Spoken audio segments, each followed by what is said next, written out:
माननीय सभापति जी, पश्चिम एशिया में चल रहे युद्ध और उससे बनी परिस्थितियों से हम सभी परिचित हैं। मैं आज संसद के उच्च सदन के सामने और देशवासियों के सामने इन विकट परिस्थितियों पर सरकार का पक्ष साझा करने के लिए उपस्थित हुआ हूं। पश्चिम एशिया में चल रहे इस युद्ध को 3 सप्ताह से अधिक का समय हो चुका है। इस युद्ध ने पूरे विश्व में गंभीर ऊर्जा संकट पैदा कर दिया है। भारत के लिए भी ये स्थिति चिंताजनक है। इस युद्ध से हमारे व्यापार के रास्ते प्रभावित हो रहे हैं। इससे पेट्रोल, डीजल, गैस और फर्टिलाइजर जैसे जरूरी सामान की रूटीन सप्लाई प्रभावित हो रही है। गल्फ देशों में करीब युद्ध की शुरुआत के बाद से मैंने पश्चिम एशिया के ज्यादातर देशों के राष्ट्राध्यक्षों के साथ 2 राउंड फोन पर बात की है। हम गल्फ के सभी देशों के साथ लगातार संपर्क में हैं। हम ईरान, इजरायल और अमेरिका के साथ भी संपर्क में हैं। हमारा लक्ष्य डायलॉग और डिप्लोमेसी के माध्यम से क्षेत्र में शांति की बहाली का है।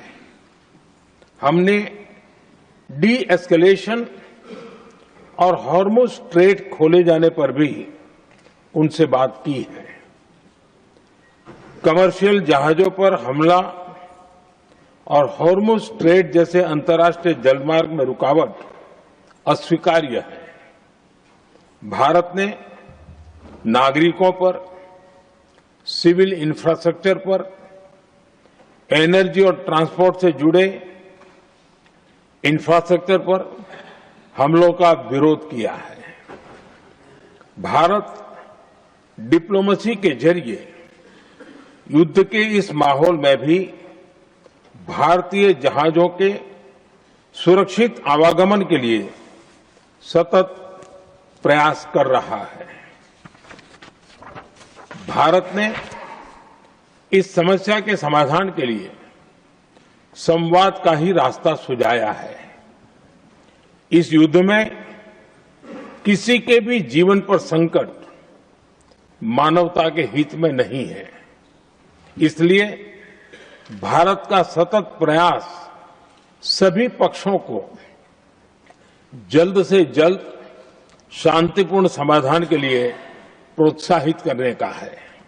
गल्फ देशों में करीब 1 करोड़ भारतीय रहते हैं, वहां काम करते हैं। उनके जीवन और आजीविका की सुरक्षा भी भारत के लिए बहुत बड़ी चिंता है। हॉर्मुज स्ट्रेट में दुनिया के अनेक जहाज फंसे हैं। उनमें बहुत बड़ी संख्या में भारतीय क्रू मेंबर्स हैं।